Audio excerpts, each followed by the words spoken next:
The scale of development in China is like nowhere else on Earth. But this rapidly modernizing landscape comes with its own costs. Once close-knit communities are being separated by urban migration. In this vast country, it can be a challenge to stay in touch.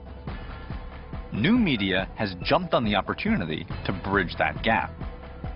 One company is solving China's problem of alienation by bringing people back together virtually. 3 years ago, a small group of Chinese entrepreneurs invented something called WeChat. This mobile-only social media platform now has 400 million active monthly users, and literally 2/3 of the entire country has a WeChat account. WeChat isn't your average messaging app. Their innovations have fundamentally changed the way Chinese communicate and interact, online and off. Popular functions include Moments and Shake, both of which are social media platforms unique to WeChat. But their most transformative feature has been voice messaging. WeChat popularized voice messaging. Now, text messaging in Chinese is laborious. So WeChat found a way for people to send voice memos instead. It's now a ubiquitous form of communication throughout the country. So in a sense, your invention, your creation of this voice memo took the challenge of the Chinese typing and gave people an alternative. It changed the way of the Chinese user, how they use the mobile phone. Ever since the voice message, we kept changing the behavior of Chinese users. WeChat's innovations have created a digital bridge for populations and cultures that are new to social media. Inspired by the pictorial nature of the Chinese language, the company has embraced a logic of visual communication that has gone global. Now, what does a surprised bunny, a naked frog, and a flaming horse have in common?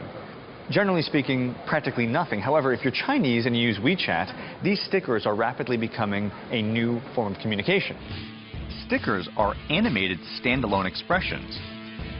And because they're not tied to any specific alphabet, they can transcend language. So who's that koala? Momo. Momo goes to the movies. Momo drinks a pina colada. Momo gets hammered and passes out. Why do you think stickers have taken off as much as they have in China?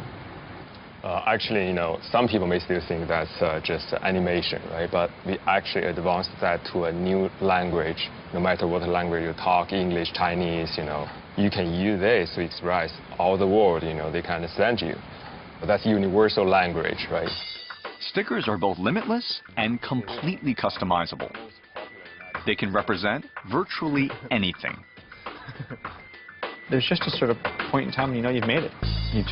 You've done all you're going to do, and you've sort of achieved that goal, and it's time to retire. And this is that moment for me. I'm an emoticon. For WeChat, the entire country is like a gigantic playground and test lab, where they're able to observe and engage with a rapidly evolving society. Their goal is to continue to invent novel ways for users to connect with one another. More and more people are moving to the big cities from small cities. So they will find very difficulty in meeting new friends, talking to their old friends. Everything in the big city, the life is too difficult for them. So the way to connect is not necessarily obvious to everyone. And then all of a sudden, WeChat comes around at the exact right moment. Yes, that's how the story happened. Today, their innovations are creating even more solutions to relieve the stresses caused by China's rapid urbanization. But they aren't limiting themselves to the virtual world. What is this mess of objects I see here? These are all of the hardware devices connecting to the WeChat. We are doing exploration here. Give me a sense of what you guys are trying to sort of hack into. So Beetle, you're going to open up your WeChat account. Yeah. I can only imagine what kind of pictures you have on there from the weekend, Beetle. Ooh, that was a fun night, huh? I don't know who that is. She's pretty cute. Is that your girlfriend? My wife. Okay, cool, my bad. Okay, so anyway, and if you want to send these pictures to, say, your grandmother, Yeah. because she loves your new wife, she wants to see pictures of you and your new wife, Yeah. you give her the gift of the picture frame, Yeah. and then how do you send her the pictures of you guys? I just pick a picture and choose it. So I send through the WeChat. Hey! And so there you are. There's you and your lovely wife. So grandma's hanging at home. She says, how's Beetle? So happy he found someone he loves. So his grandma is hanging out by herself, wondering, what is he doing today? Is he having a good time? Bang! It is a kind of, I mean, we're being silly about it, but it's a kind of a really, like my grandmother would have loved to have this. I think this is an amazing, interesting way to involve someone who can't physically be here, but let them know what you're up to. What's your grandma's name? My grandma's name is Sue. Case in point. Forgot their name. If ever there was evidence of a cultural crisis, I just asked Beetle his grandmother's name. You know what he said? He had to think about it. You're forgetting your grandmother's name. You got to get this to her as soon as possible. Otherwise, you're going to break the bonds of your family connections. I'm adding Beetle. I turned on my friend radar, and I just got 4 new WeChat friends like that. Look at this. Beetle sent me something. What did Beetle send me? What? Look at these 2 good-looking guys, huh? Huh? Look at this. Look at this face. Huh?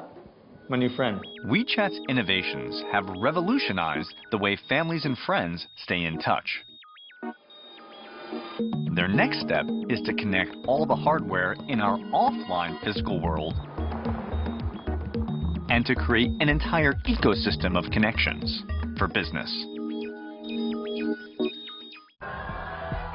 China's mobile app, WeChat, is transforming the meaning of connectivity in the country. They're moving beyond individual-to-individual connections to a network that will combine communication, commerce, and entertainment.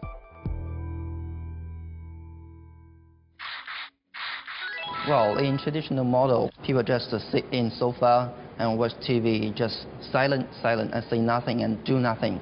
And they just receive the information from the TV station.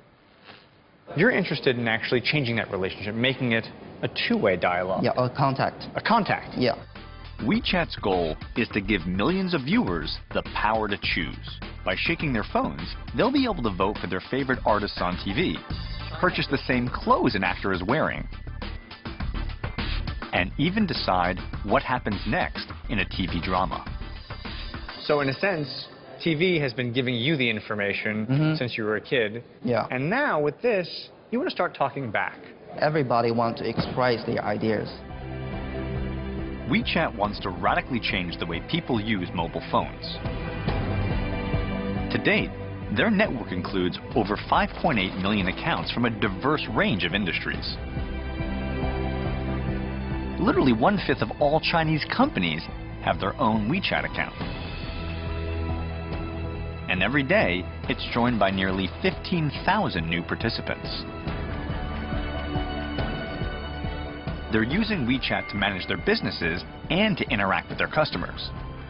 Individual users, companies, and media are all connected within an ecosystem in a new interactive way. And they're constantly working to define and refine how new media will shape their lives in the future. Beijing is here. So these are the huge areas. Beijing, Shanghai. Guangdong. This is tomorrow. Yeah, tomorrow. You know, Alan, it seems to me that there are certain moments when a technology sort of transcends its function and becomes a part of culture. And it seems to me that WeChat has done that, whether it's the mobile talking or people photographing their food. WeChat has become a part of Chinese culture in just 3 years. What's led to that level of penetration? 第一个方面是说，是由智能手机的这种特点所决定的。那我们会听到很多这样的新东西，比如说摇一摇或者扫一扫。我们将来可能还有别的一些类似这样的一些行为，它就是把手机变成我的一个手的延伸了。随着这一个时间的变化、市场的变化，我们会连接更多的东西进来。我们是一个应该说是一个高度抽象的一个信息的一个中心处理系统，然后把它再分发给需要信息的所有的接收单元，包括人或者企业或者一些物品。You know, WeChat as a case study speaks volumes about how China works. A big idea with massive adoption on a huge scale. Let me put this in perspective. It took Facebook 54 months to get their first 100 million users. Twitter did it in 49 months. Here in China, WeChat got their first 100 million users in just 15 months. But beyond the speed at which it's grown, it's also how it's penetrated society. I mean, if you walk around China, the way people hold their phones, photograph their foods, communicate with their parents, WeChat isn't just impacting the culture, but it's literally beginning to transform it. I'm heading to Dali in the Yunnan province to find out how WeChat's innovations are changing the way that people interact with the world around them. That's me. Now, why are they very excited? Check this out. This will be one of the first ever crowdsourced set lists. By that I mean, before their favorite artist comes on, these guys will shake their phones to vote for the songs that they want to hear. In other words, the crowd is involved in transforming the concert based upon their involvement.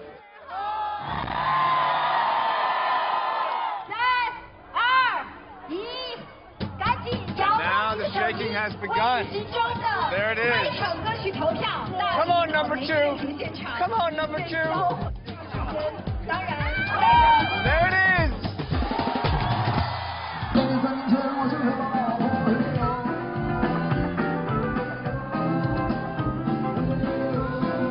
So there you have it. First song of the night, picked by the crowd, sung by the band, crowdsourced concert experience. They shook, they voted, their voices were heard, and they got what they wanted.